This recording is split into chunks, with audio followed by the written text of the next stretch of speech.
অৰুণোদয় 3.0 অৰ্থাৎ অৰুণোদয় আমি প্ৰথম আৰম্ভ কৰিছিলোঁ 19 লাখ হিতাধিকাৰীৰে।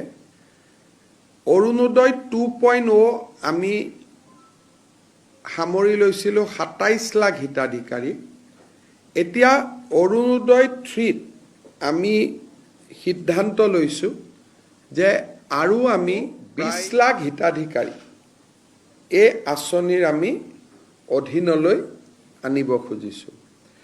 যদি 20 লাখ হিতাধিকাৰীক এই আঁচনিৰ অধীনলৈ আনো, তেতিয়াহ'লে এই আঁচনিৰ অধীনত বেনিফিটেড পৰিয়ালৰ সংখ্যা 47 লাখলৈকে বৃদ্ধি পাব। আমি অৰুণোদয় 2.0 আধাৰ আৰু ৰেচন কাৰ্ডৰ লগত জড়িত নাছিলে। তাৰ কাৰণে মই যোৱাকালি পৰহি যেতিয়া উপায়ুক্তৰ সন্মিলন আৰম্ভ হৈছিল, মই কৈছিলোঁ যে কিছুমান অৰুণোদয় হিতাধিকাৰী অবাঞ্ছিত লোকৰ হাতলৈকেও যোৱাৰ কিছু তথ্য আমাৰ হাতলৈ নিৰ্বাচনৰ সময়ত আহিছিলে। সেইকাৰণে এইবাৰ আমি সিদ্ধান্ত কৰিছোঁ যে অৰুণোদয় আঁচনিটো পাবৰ কাৰণে ৰেচন কাৰ্ড থাকিবই লাগিব। আৰু যদি ৰেচন কাৰ্ড কাৰোবাৰ থাকে, তেতিয়াহ'লে তাৰ আধাৰো থাকিব লাগিব। অৰ্থাৎ Orunodoi will be link with Aadhaar and ration card.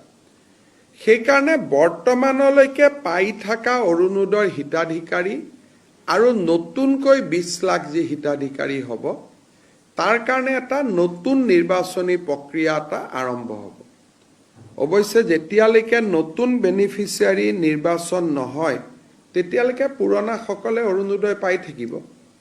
কিন্তু যেতিয়া নতুন হিতাধিকাৰী হ'ব, বৰ্তমানে পাই থকা সকলোৱে নাপাবও পাৰে। যদি তেওঁলোকৰ ৰেচন কাৰ্ড নাই বা তেওঁলোকৰ আধাৰ নাই, তেতিয়া তেওঁলোকে নাপাবও পাৰে।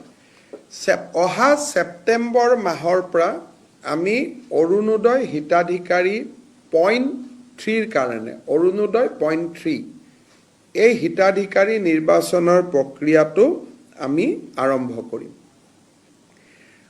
আৰু এই কামটো যাতে খুব সুষমভাৱে, কাৰণ অৰুণোদয় হিতাধিকাৰী প্ৰায় ডাবুল হৈ যাব, আজিতকৈ দুগুণ হৈ যাব। আজি 27 লাখ আছে, তেতিয়া প্ৰায় 47 লাখ হ'ব। ডাবুল নহ'ব, অকণমান ডাবুলতকৈ কম হ'ব। গতিকে এইবাৰ যাতে অৰুণোদয়ত প্ৰত্যেকটো ৰেচন কাৰ্ড থকা পৰিয়াল, প্ৰত্যেকটো হয়তো নহ'ব, 80% হ'ব। ৰেচন কাৰ্ড প্ৰায় 55 লাখৰ আছে, আমাৰ অৰুণোদয় 47 লাখ। কিন্তু যিহেতু অৰুণোদয়ত ক্ৰাইটেৰিয়া আছে, 4খন গাড়ী থাকিলে নাপায়, মন্ত্ৰী MLA পৰিয়ালে নাপায়, পঞ্চায়তৰ পৰিয়ালে নাপায়, সেইকাৰণে আমি ভাবিছোঁ যে 47 lakh will be a sufficient number যোগ্যজনক দিবৰ কাৰণে। আৰু তাৰ গোটেই নিৰ্বাচনৰ প্ৰক্ৰিয়াটো আমি ছেপ্টেম্বৰ মাহৰ পৰা আৰম্ভ কৰিম।